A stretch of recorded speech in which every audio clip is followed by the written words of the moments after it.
네, 오늘 우리에게 주신 하나님의 말씀은 전도서 1장 1절에서 11절입니다. 네, 전도서 1장 1절에서 11절입니다. 이것은 하나님의 말씀입니다. 하나님의 복된 말씀을 들으십시오.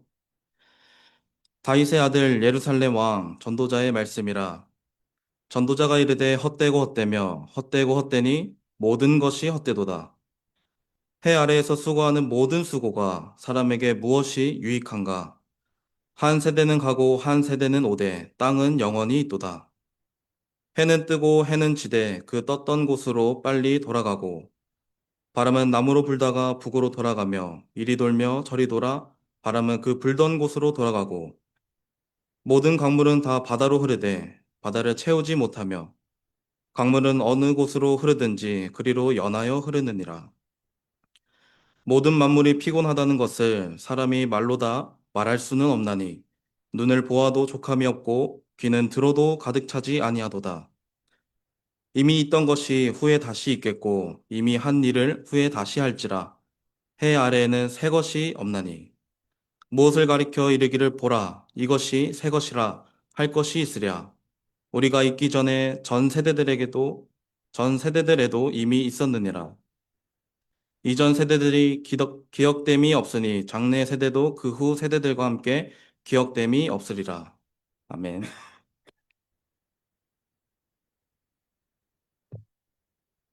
네, 오늘 읽은 말씀을 통해 모든 것이 헛되도다라는 제목으로 하나님의 말씀을 선포하겠습니다. 우리가 함께 살펴볼 전도서는 히브리어로 코헬렛입니다. 이 단어는 불러 모으다라는 이 카알에서 왔습니다. 그래서 코엘렛은 하나님께서 당신의 백성들을 불러 모으셔서 그들 앞에 서서 선포하는 공적인 설교자를 의미합니다. 그래서 전도서는 단순히 솔로몬의 개인적인 회고록이 아니라 백성을 향한 공적인 설교가 됩니다. 그런데 이러한 자리에서 전도자의 첫 마디는 헛되고 헛되며 헛되고 헛되니 모든 것이 헛되도다입니다. 전도자는 왜 이 설교를 시작하면서 헛됨을 강조하고 있을까요? 오늘 우리는 전도자가 왜 이토록 강하게 헛되도다 이렇게 선언하고 있는지 살펴보고 그의 이 선언이 단순한 절망이 아니라 오히려 우리를 참된 소망으로 이끌기 위한 하나님의 말씀임을 함께 확인해 보고자 합니다. 그래서 오늘 헛되다라는 이 단어를 단어 중심으로 먼저 살펴보고 두 번째로 헛되다라는 이 단어를 본문 중심으로 살펴보고자 합니다. 그리고 마지막으로 헛되다와 반대되는 영원이라는 이 단어를 함께 살펴보겠습니다. 먼저 전도서에서 주목해야 할 단어는 헛되다입니다. 이 헛되다라고 번역한 단어는 히브리어로 헤벨입니다. 전도자는 이 헤벨이라는 이 단어를 이 전도서에서만 무려 38번이나 사용하고 있습니다. 특히 오늘 본문 1장 2절에서 보면은 전도자가 이르되 헛되고 헛되며 헛되고 헛되니 모든 것이 헛되도다라고 말을 하고 있죠. 그리고 12장 8절을 보면은 전도자가 이르되 헛되고 헛되도다 모든 것이 헛되도다라고 말을 하고 있습니다. 이처럼 전도자는 이 전도서의 시작과 끝을 이 헤벨로 장식하고 있다라는 것을 우리가 알 수 있습니다. 그래서 이 말에는 히브리어 문학적인 특징이 있는데요. 헛되고 헛되다라는 이 표현을 히브리어로 보면은 하벨 하발림입니다. 이것을 직역하면 헛됨들 중에 헛됨 이렇게 이야기할 수 있습니다. 이러한 표현은 히브리 문학에서 최상급을 나타내기 위한 독특한 방식입니다. 예를 들어서 이 아가서 제목도 보면요. 이 노래들 중에 노래라고 이렇게 할 수 있는데요. 이것을 풀어서 이야기하면은 가장 아름답고 뛰어난 최고의 노래다라고 할 수 있습니다. 그리고 성경에서 나오는 만왕의 왕, 또 만주의 주 같은 표현도 역시 똑같습니다. 이 말은 세상의 왕과 주권자가 그렇게 많지만 그 모든 권세를 초월하여서 다스리시는 유일하고 절대적인 최고의 통치자를 가리키는 표현입니다. 따라서 헛됨들 중에 헛됨은 단순히 허무하다라는 그 의미를 넘어서 세상 그 무엇과도 비교할 수 없는 극도의 헛됨, 완전한 허물을 강조하고 있는 그런 표현입니다. 그리고 전도자는 이러한 표현을 두 번씩이나 반복하고 있습니다. 고대 히브리인들에게 이 반복은 강조를 의미합니다. 이처럼 전도자는 왜 이렇게까지 이 헛됨을 강조하고 있을까요? 이 저자의 의도를 우리가 함께 살펴볼 필요가 있습니다. 이 저자의 의도를 정확하게 파악하지 않으면 엉뚱한 해석이 나오기 때문인데요. 그래서 전도자가 이 헛됨을 강조하는 의도를 정확하게 파악해 보도록 하겠습니다. 전도자가 최상급 표현을 반복함으로써 나타내고자 했던 그 의도는 단순히 인생의 허무함을 한탄하는 데 있지 않습니다. 그는 인간이 해 아래에서 행하는 그 모든 수고와 노력이 절대적으로 그리고 철저하게 유한하다라는 이 사실을 청중에게 각인시키고자 했던 것입니다. 그리하여서 이 전도자의 선언을 통해서 청중은 이렇게 생각할 수 있죠. 이토록 철저히 헛된 세상 속에서 우리는 무엇을 붙잡고 살아야 하는가? 결국 헛됨의 강조는 우리를 절망의 늪에 빠뜨리기 위함이 아니라 우리의 시선을 땅에서 하늘로, 이 찰나에서 영원으로 옮기게 하려는 이 전도자의 의도가 담겨 있습니다. 그래서 모든 것이 헛되다라는 이 결론은 놀랍게도 일상의 찬미로 이어집니다. 하나님께서 허락하신 이 현재의 기쁨을 누리는 것이 하나님이 주신 최고의 선물임을 일깨워 주죠.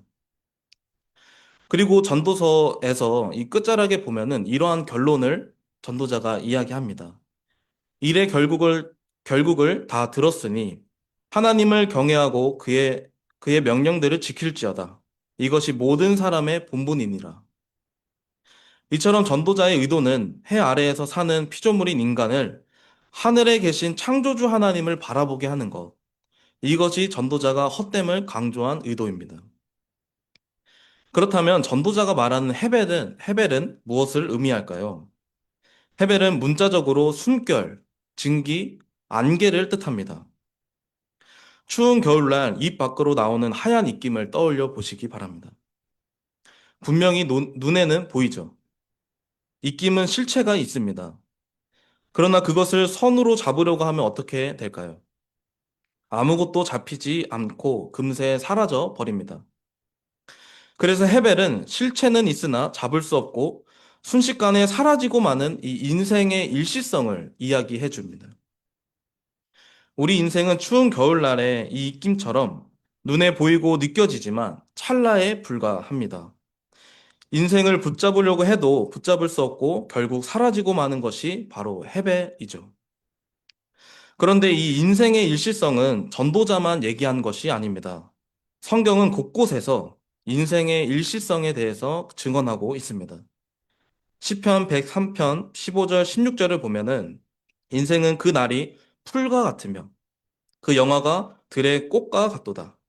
그것은 바람이 지나가며 없어지나니 그 있던 자리도 다시 알지 못하거니와 라고 말씀하고 있습니다. 풀과 꽃은 한때는 푸르고 아름답게 피어나지만 바람이 불면 순식간에 사라지고 말죠. 이처럼 인간의 삶도 한때는 화려하고 의미 있어 보이지만 시간 앞에서는 너무나 쉽게 사라져버리는 연약하고 덧없는 존재입니다. 또한 시편 90편 10절을 보면은 인생을 가리켜 신속히 가니 우리가 날아가나이다 라고 말씀하고 있습니다. 여기에서 날아간다라는 이 표현은 화살이 관역을 향해 날아가듯 이 인간의 삶이 우리가 통제할 수 없는 속도로 죽음을 향해 멈춤없이 달려가고 있음을 보여줍니다. 또한 야고보서 4장 14절을 보면은 너희 생명이 무엇이냐? 너희는 잠깐 보이다가 없어지는 안개니라 라고 말씀하고 있습니다. 이처럼 성경은 인생을 풀과 꽃과 화살과 안개에 비유하면서 이 인생의 일시성을 증언하고 있습니다. 그런데 이러한 일시성은 우리가 인생을 다 살아본 뒤에야 비로소 깨닫게 되는 것이 아닙니다.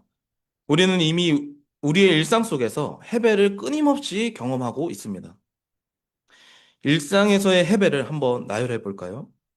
허니버터칩, 먹태깡, 또 두바이 초콜릿, 또 탕후루, 또 두쫑쿠, 버터떡, 봄동 비빔밥, 창업떡 등이 있습니다.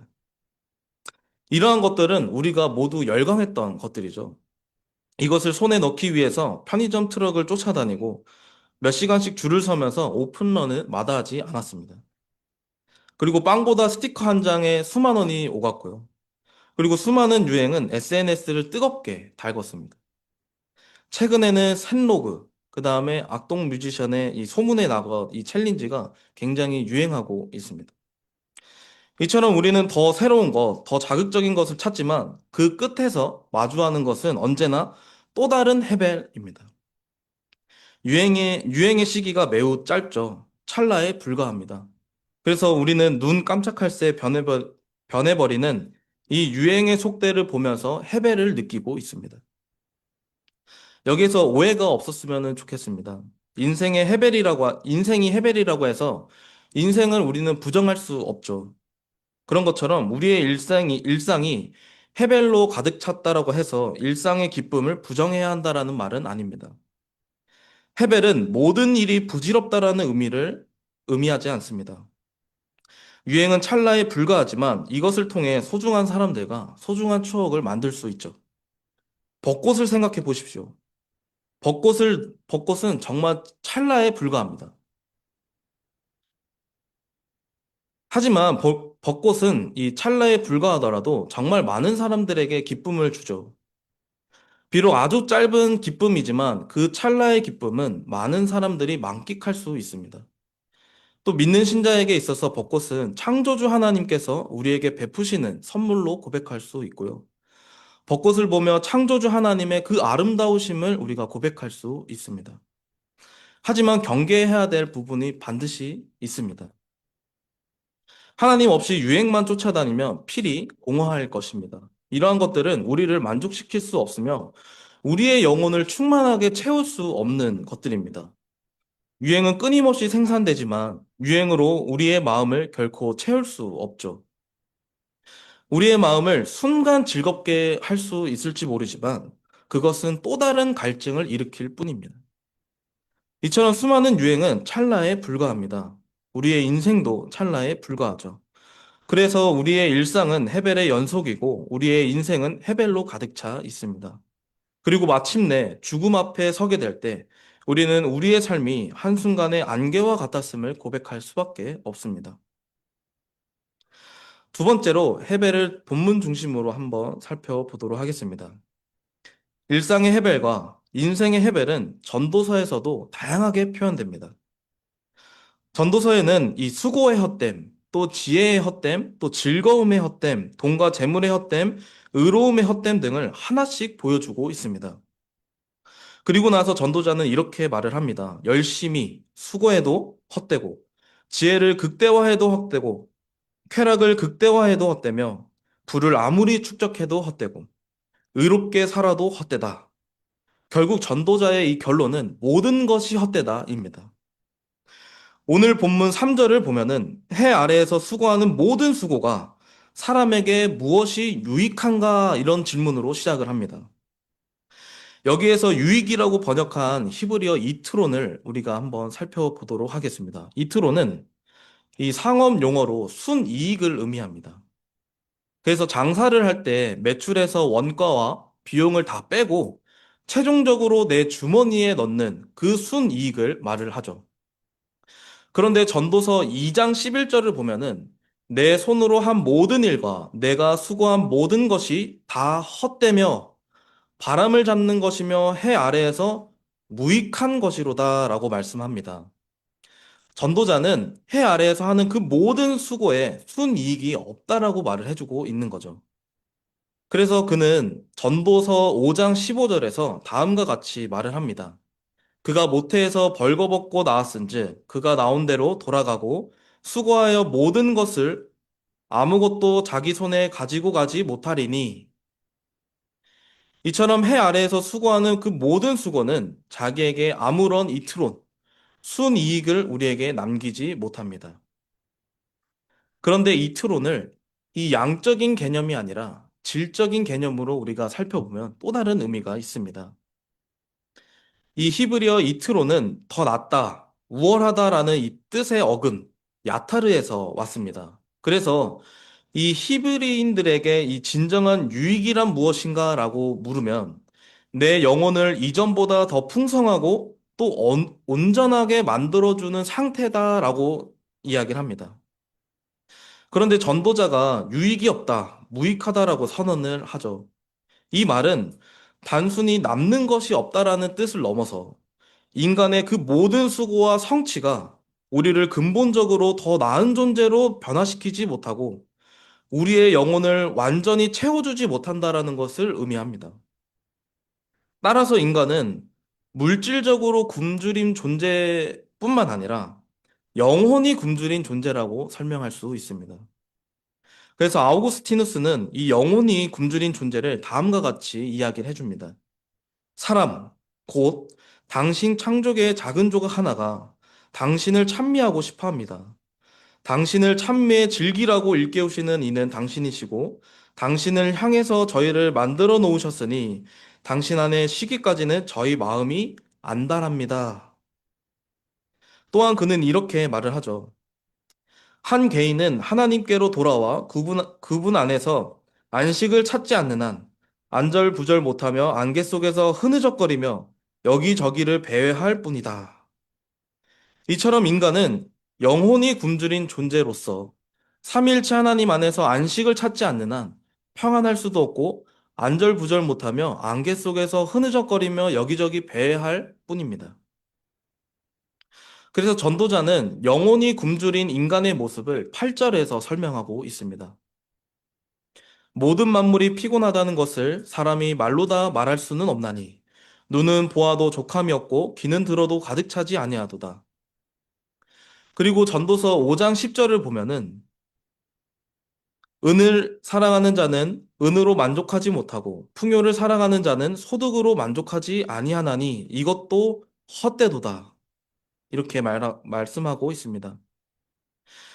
인간의 욕망은 밑 빠진 독과 같습니다. 그래서 인간의 욕망은 무한하죠.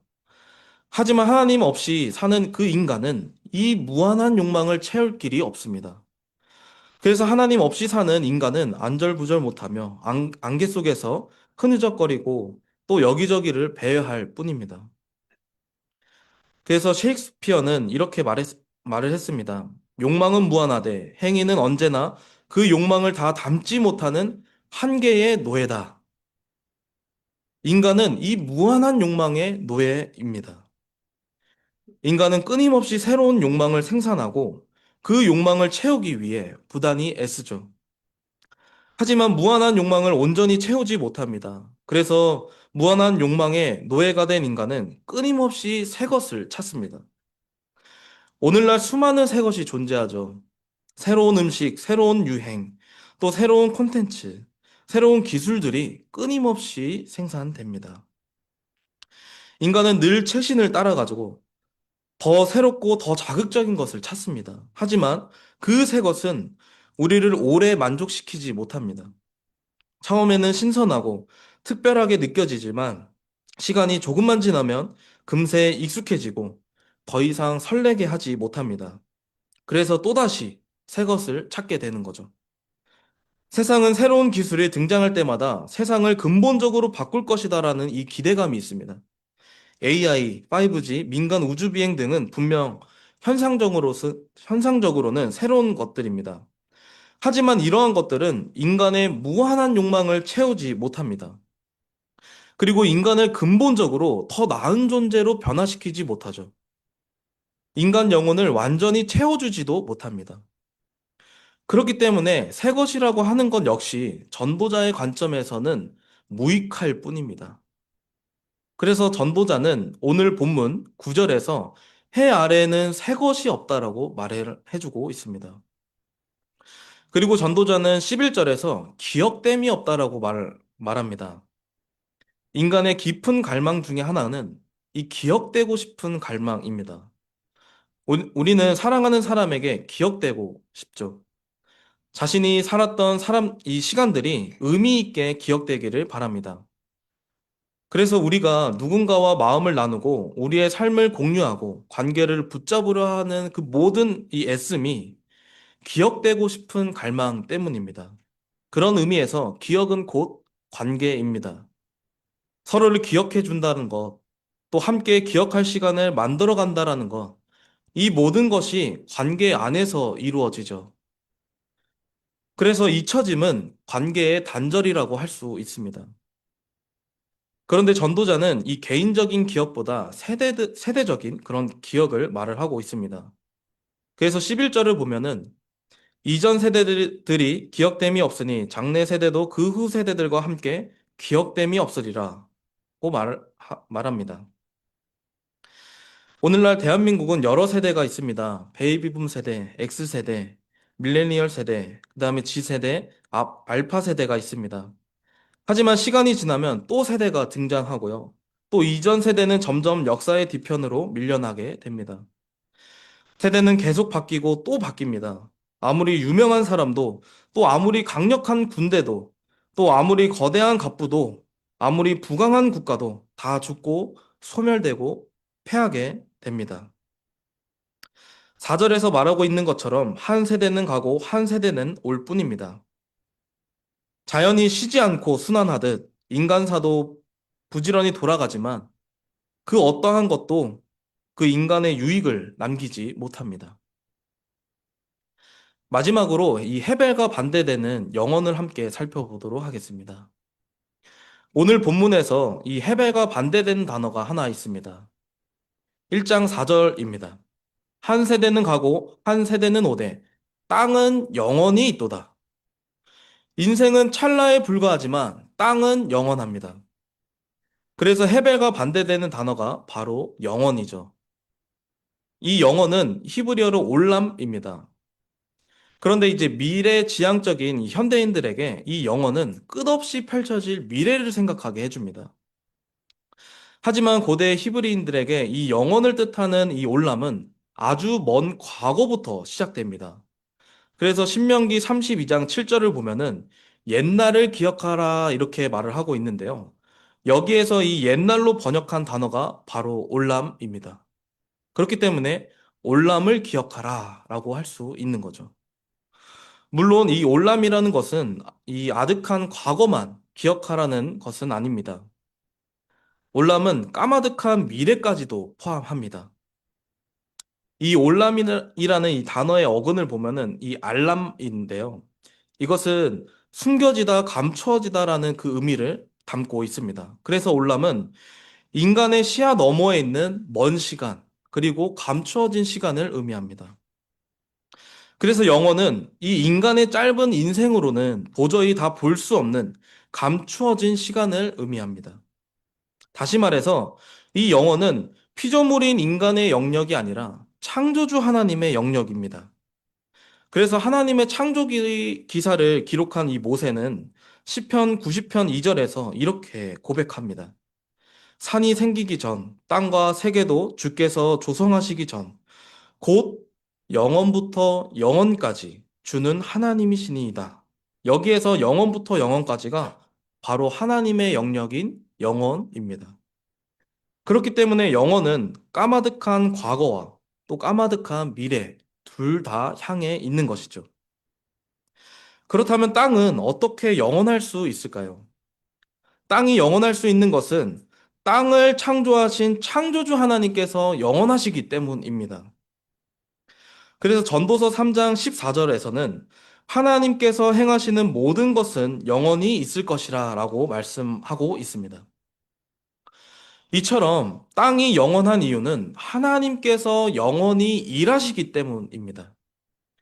이 피조세계의 영원성은 그 자체에 있는 것이 아니라 창조주 하나님께 있습니다. 하나님의 창조세계는 하나님께 의존되어 있죠. 하나님께서는 이 세상을 중립적이거나 또 혹은 스스로 존재할 수 있는 독립적인 것으로 창조하지 않으셨습니다. 하나님의 창조 세계는 하나님께서 붙드시지 않으시면 한순간도 존재할 수 없습니다.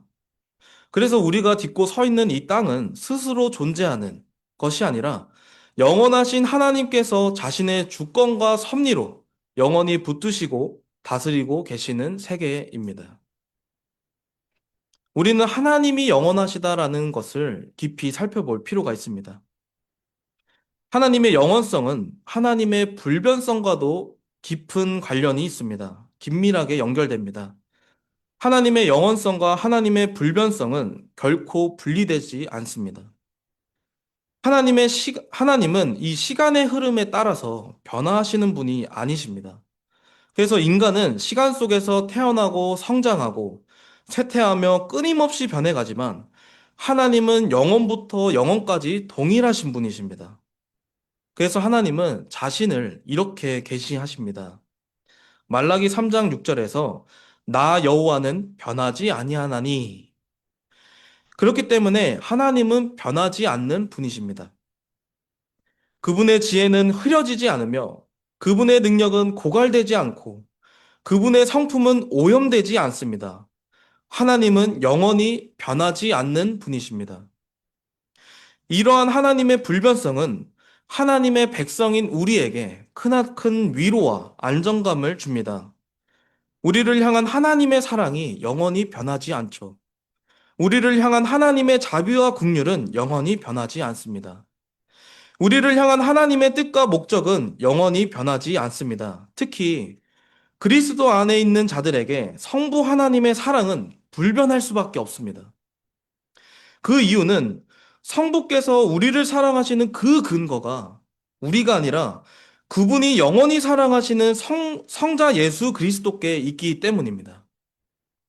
그래서 만약 하나님이 그리스도 안에 있는 우리를 사랑하기를 중단하신다면 그것은 성부께서 성자를 사랑하기를 중단하시는 것과 같습니다. 그렇기 때문에 우리는 그리스도 예수 안에 있는 하나님의 사랑에서 끊을 수 없는 이 불변의 관계 안에 들어와 있는 거죠. 그리고 하나님의 이 영원성과 하나님의 이 불변성은 분리될 수 없는 것처럼 하나님의 무한성과도 분리할 수 없습니다. 하나님은 시간으로도 무한하시며 능력으로도 무한하신 분이죠. 그리고 하나님은 스스로 충만하시기에 그 무한함은 줄어들거나 고갈되지 않습니다. 하나님은 한계가 없으신 분이죠. 그래서 시편 기자는 하나님의 이 무한성을 이렇게 찬양드립니다. 우리 주는 위대하시며 능력이 많으시며 그의 지혜가 무궁하시도다. 하나님의 지혜는 무궁하며 측량 불가능합니다. 그래서 무한하신 하나님 안에는 결핍도 부족함도 없습니다. 그렇기 때문에 우리의 무한한 욕망을 영원히 만족하게 하실 분은 오직 무한하신 하나님 한 분밖에 없습니다. 그리고 하나님의 자비 역시 무한하죠. 우리의 죄가 아무리 깊고 반복될지라도 죄를 자복하고 하나님께로 돌아오는 자에게 베푸시는 무한하신 하나님의 자비는 그보다 더 넓고 깊습니다. 하나님의 자비는 무한합니다. 그래서 우리는 무한하신 하나님의 은혜를 측량할 수 없습니다. 말씀을 맺겠습니다. 사랑하는 성도 여러분, 우리는 영혼에 대한 갈망이 있습니다. 우리는 불변에 대한 갈망이 있습니다. 우리는 무한에 대한 갈망이 있습니다. 우리는 영원하고 불변하시며 무한하신 삼위일체 하나님에 대해서 갈망하고 있습니다. 우리는 하나님 안에서 무한한 풍요와 또 영원한 생명과 불변하는 사랑을 갈망하고 있습니다. 아우구스티누스가 말한 것처럼 우리는 하나님 안에서 안식을 찾기 전까지 안절부절 못하며 안개 속에서 흐느적거리며 여기저기를 배회할 뿐입니다. 그런데 우리가 이토록 하나님을 갈망하는 이유는 무엇일까요? 그것은 하나님께서 우리를 갈망하시기 때문입니다. 우리를 향한 하나님의 갈망이 가장 선명하게 나타난 곳은 바로 십자가입니다. 영원하신 하나님의 아들 예수 그리스도께서 시간 속으로 들어오셨죠. 무한하신 분이 유한한 육신을 입으셨고 죽음이 없으신 분이 죽음을 담당하셨습니다. 하나님을 떠나 이 헤벨과 같은 그 인생을 살아가는 우리를 대신하여서 하나님의 무한한 진노를 받으셨습니다. 그러므로 십자가는 잃어버린 하나님의 형상을 회복시키시는 하나님의 사랑이 가장 선명하게 드러난 자리입니다. 십자가는 우리에 대한 하나님의 영원한 긍정이자 죽음의 세력에 대한 하나님의 영원한 부정이죠. 우리는 그리스도와 함께 십자가에 못 박혔고 그리스도와 함께 부활한 자들입니다. 여전히 우리는 늙고 병들고 잊히고 죽음을 향해 가는 것처럼 보이지만 부활하고 승천하신 예수님의 살과 피에 참여하는 우리는 영원한 생명과 영원한 기쁨을 선물로 받았음을 확신할 수 있습니다. 그리스도의 나라는 영원한 굶주림도, 영원한 목마름도 없습니다. 삼위 하나님은 영원히 굶주린 존재를 삼위일체 하나님으로 충만하게 채우십니다. 예배는 삼위 하나님의 회중을 불러서 은혜의 방편인 말씀과 성례로 자기를 주시는 현장입니다. 우리를 예배로 불러 모으시는 하나님, 우리에게 여전히 말씀하시는 하나님, 그 하나님은 그리스도 안에서 우리를 오늘도 충만하게 채우십니다. 그래서 우리는 그리스도 안에서 새로운 피조물, 곧 새 것입니다. 그러므로 사랑하는 성도 여러분, 안개처럼 사라지는 그 찰나의 순간 속에서도 우리는 영혼을 바라보시길 바랍니다. 해 아래에서 하늘을 바라보시기 바랍니다. 그곳에는 하나님 보좌 우편에 만왕의 왕 예수 그리스도께서 앉아 계십니다. 우리 주님은 주님의 몸된 교회를 살아서나 죽어서나 영원히 위로해 주십니다. 그리스도 예수 안에서 하늘에 속한 모든 신령한 복으로 충만하게 채워지는 광교 장로교회가 되기를 주님의 이름으로 축복합니다. 말씀을 생각하며 함께 기도하겠습니다. 우리의 허물을 허물기 위해 영원하시고 불변하시며 무한하신 하나님께서 이 땅에 오실 뿐만 아니라 진정한 패배, 곧 죽음을 당하셨습니다. 하나님과 단절된 우리를 다시 화해시키기 위해서 스스로 화목제물이 되셨습니다. 그분의 은혜를 이처럼 우리가 헤아릴 수 없습니다. 그분은 오늘 그 무한한 은혜를 아무런 조건 없이 우리에게 충만히 부어주십니다. 이 시간 주님의 은혜를 생각하시며 함께 기도하겠습니다.